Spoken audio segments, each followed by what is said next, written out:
హైదరాబాద్ని డెవలప్ చేసింది చంద్రబాబు నాయుడు గారే. మరి అలాంటి డెవలప్మెంట్ ఏపీలో కావాలి అంటే బాబు గారే మళ్ళీ నెక్స్ట్ రావాలని చెప్పేసి అంటున్నారు కదండి టీడీపీ నేతలు. హైదరాబాద్ ఆయనగా డెవలప్ చేసింది. మొన్న ఈయన తెలుగుదేశం పార్టీ వెళ్ళి కాంగ్రెస్కి మద్దతు ఇచ్చింది తెలంగాణ ఎన్నికల్లో. మొత్తం హైదరాబాద్ అంతా ఓడిపోయిందిగా.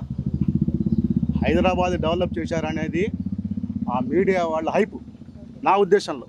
ఎందుకంటే దీనికి ఐటీ టెక్నాలజీ డెవలప్మెంట్ కాజుడు రాజీవ్ గాంధీ గారు. రాజీవ్ గాంధీ గారు తీసుకొచ్చిన ఐటీ టెక్నాలజీ వల్ల నేదురుమిల్లి జనార్దన్ రెడ్డి గారు హయాంలో ప్రారంభమైంది.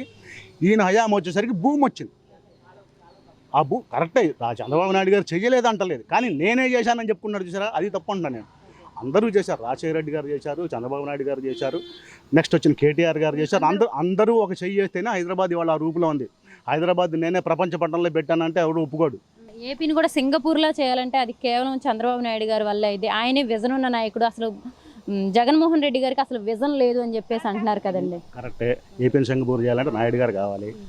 మరి 5 ఏళ్ళు పరిపాలన ఉన్నాడుగా. కారిపోయే సచివాలయాలను కారిపోయే అసెంబ్లీలు ఇలా కట్టాడు.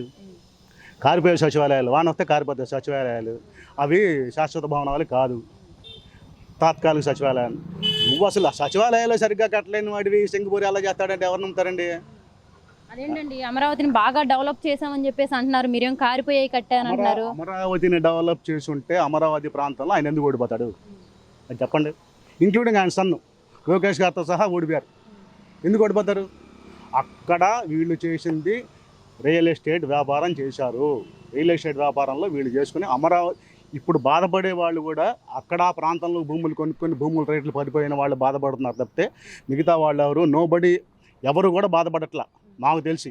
మీరేంటండి అలా అంటున్నారు? మరి ఆయన రాబోయే ఎలక్షన్లో బాబు షూరిటీ భవిష్యత్తు గ్యారంటీ అనే నినాదంతో వస్తున్నారు కదండి. యువతకు కూడా నిరుద్యోగ వృత్తి కూడా ఇస్తామని చెప్పేసి గతంలో చెప్పారు, గతంలో ఇచ్చాం, ఇప్పుడు కూడా ఇస్తామని చెప్పేసి వస్తున్నారు కదండి. నిరుద్యోగ వృత్తి ఎంత ఇస్తున్నాడు ఆయన? 3,000 కిందసారి ఇచ్చాడా?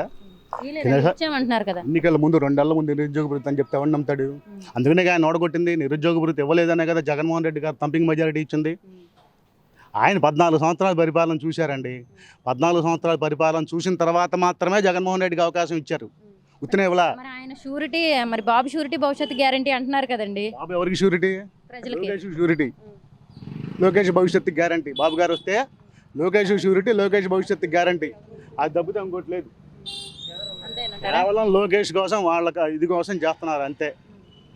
మరి ఆయన అదేవిధంగా ఆయన అనేక సభల్లో ఆయన చెప్తున్నారు కదండి, తల్లికి చెల్లికే మేలు చేయని వాడివి నువ్వు, అసలు ఏపీ ప్రజలకు ఏం చేస్తావు అని చెప్పేసి అడుగుతున్నారు కదండి. సీఎం అసలు ఏం చేస్తాడని.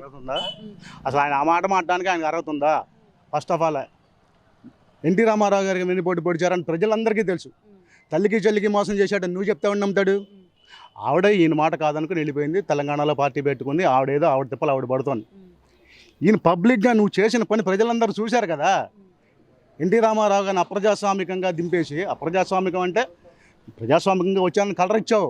ఆ రోజున అందరూ కలిసి ఆయన బాధ పెట్టబట్టే కదా ఆయన ఇదయ్యారు. ఎన్టీ రామారావు గారికి వెన్నుపోటు అనేది ప్రజలందరూ చూశారు.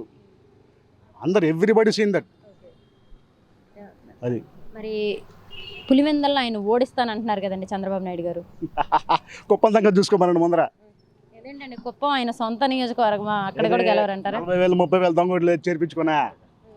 40,000 30,000 దొంగ ఓట్లు ఇదాగా ఏడుపు. ఇప్పుడు ఆ దొంగ ఓట్లన్నీ తీసేశారని చెప్పి ఏ కాలి కబులు చాలా చెప్తాను. ప్రతిపక్షం అన్న తర్వాత 100 రాళ్ళు చెప్తారు. మరి ఆయన అదే విధంగా అనేక సభల్లో ఈ ప్రభుత్వం మంచి ముందు తీసుకురావట్లేదు, వాళ్ళ సొంత బ్రాండ్లతోటి మంచి మద్యం తీసుకురావట్లేదు, మన ప్రభుత్వం వచ్చిన తర్వాత నాణ్యతమైన మందు తీసుకొస్తాం తమ్ముళ్ళు అని చెప్పేసారు అంటున్నారు కదండి. రేట్లు తగ్గిస్తాం అంటున్నారు కదా. చంద్రబాబు నాయుడు గారి కాన్సెప్ట్ ఏంటి? జనాలందరినీ తాగమని చెబుతున్నాడా? జనాలందరినీ తాగమని చెప్తున్నాడా ఏంటి? జగన్మోహన్ రెడ్డి గారి కాన్సెప్ట్ ప్రజలు తాగకూడదు అని చెప్పి ఆయన ఏం చెప్పాడు? 2019 ఎలక్షన్స్లోనే చెప్పాడు, నేను భయంకరంగా రేట్లు పెంచుతాను, మందు దొరకకుండా చేస్తానని చెప్పాడు. ఆయన పిచ్చి బ్రాండ్లు ఇస్తున్నారు. తాగమాకండి, తాగమని ఎవడు చెప్పాడు? తాగద్దనే కదా ఆయన కాన్సెప్టు. ఆ తాగద్దనే కాన్సెప్ట్లోనే ఆయన చేస్తున్నాడు. మందు మంచి దొరకట్లేదంటే తాగేవాడు ఏ మందు ఏం తాగుతాడు? తాగాలనుకుంటే ఏదేం తాగుతాడు. తాగకూడదని విల్ పవర్ ఉన్నవాడు మానేస్తాడండి. జగన్మోహన్ రెడ్డి గారు ఏంటంటే మందు దొరకకూడదు, మందు జోలికి వెళ్ళకూడదు ప్రజలు అనే ఉద్దేశంతో ఆయన పనిచేశాడు. ఈయన తాగిస్తానంటే అది జనాలు ఇష్టం, తాగాలనుకునేవాడు ఆయనకి వేస్తాడు ఓటు. మరి అదేవిధంగా ఆయన ఇప్పుడు జనాభా తగ్గిపోయారు ఆంధ్రప్రదేశ్లో. మేము అధికారంలోకి వస్తే ఎంతమంది పిల్లలు ఉంటే అంతమందికి అమ్మఒడి ఇస్తాము, మీరు ఇంకా పిల్లల్ని కనండి, 2, 3, 4 కనండి తమ్ముళ్ళు అని చెప్పేసి చెప్తున్నారు కదండి. మొన్నటిదాకా ఏం చెప్పాడు? ఇన్ని సంక్షేమ పథకాలు ఇస్తే రాష్ట్రం శ్రీలంక అయిద్ది అన్నాడు. ఇన్ని సంక్షేమ పథకాలు ఇస్తే అమెరికా అయిద్దా? ఈయన సంక్షేమ పథకాలు ఇన్ని ఇస్తే అమెరికా అవుతుందా? ఆ మాట చెప్పాలని ముందర అంటే అమెరికా అవుతుందని అంటున్నారు. ఆయన విజన్ ఉన్న నాయకుడు, ఆయన సంపద సృష్టించి ప్రజలకు ఇస్తానంటున్నాడు. సంపద సృష్టించి ఇస్తానంటున్నాడు. అమ్మఒడి ఎందుకు ఇవ్వలేదు? పేదలకి పెన్షన్లు గుమ్మం దగ్గరికి ఎందుకు తీసుకొచ్చి ఇవ్వలేదు? ఏంటి ఆయన విజన్ ఏంటి చెప్పండి. ఆయన విజన్ ఏంటో జనాలకు చెప్తే వేస్తారు. 2014 నుంచి ఆయన విజన్ చూశారు ప్రజలు. ఆయన విజన్ 14 సంవత్సరాలు ప్లస్ ఇక్కడ 5 సంవత్సరాలు చూశారు కాబట్టే ఆయన ఎక్కడ కూర్చోబెట్టారో అక్కడ కూర్చోబెట్టారు. మరి ఇప్పుడు పిల్లల్ని కనమంటున్నారండి. మరి ఇప్పుడు ఈ పిల్లల్ని కంటే వాళ్ళు పెరిగి పెద్ద అయ్యి స్కూల్కి వెళ్ళేసరికి ఎంత టైం పట్టిద్దండి వాళ్ళకి? అప్పటిదాకా ఉంటాడండి. చంద్రబాబు నాయుడు వయసు 74 సంవత్సరాలు. ఈ పిల్లలు పెరిగి పెద్దలు అయ్యేదాకా 100 ఏళ్ళు. సపోజ్ ఉన్నాడు అనుకోండి, ఇప్పటికే పిచ్చెత్తినట్టు మాట్లాడుతున్నాడు, అప్పుడు ఇంకేం మాట్లాడతాడు? ఓకే అండి. మరి అదేవిధంగా షర్మిల గారు, ఆమె కాంగ్రెస్ పార్టీ పగ్గాలు చేపట్టగానే ఆమె ఆంధ్రప్రదేశ్లో జగన్ గారిని అనేక రకాలుగా విమర్శించారు. అసలు నువ్వేం చేసావు జగన్ రెడ్డి ఏపీకి అని చెప్పేసి కూడా మాట్లాడుతున్నారు. దాన్ని ఏ విధంగా చూడొచ్చు అంటారు? షర్మిల గారి మీద మేము రాజశేఖర రెడ్డి గారి కూతురుగా మేము చాలా గౌరవిస్తాం. ఆవిడ మీద మేము కామెంట్స్ చేయదలుచుకోవాలి. కానీ కాంగ్రెస్ పార్టీ తరఫున ఆవిడ కామెంట్ చేసింది కాబట్టి మేము మాట్లాడాల్సి వస్తాం.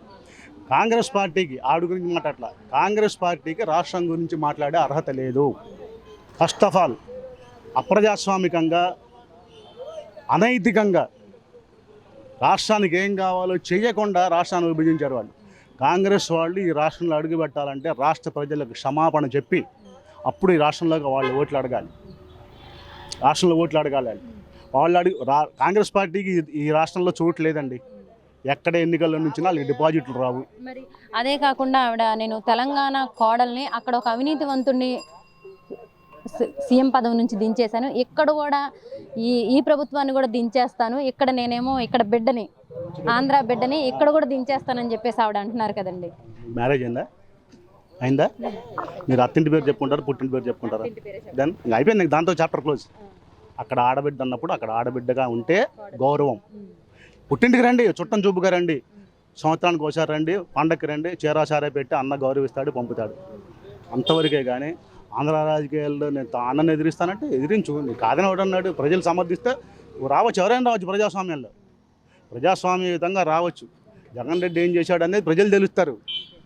జగన్మోహన్ రెడ్డి గారు ఏం చేశాడు అనేది ప్రజలు తెలుస్తారు.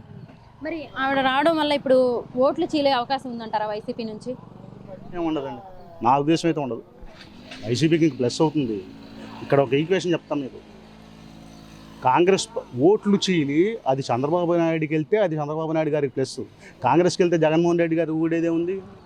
ఇప్పుడు మీ దగ్గర 10 ఓట్లు ఉన్నాయండి, మీ దగ్గర నుంచి 2 ఓట్లు చంద్రబాబు నాయుడు గారి దగ్గరికి వెళ్తే 5 + 2 7 అవుతాయి. ఈ 2 అడ్డుపోతే చంద్రబాబు నాయుడుకి 5గా ఉండేది.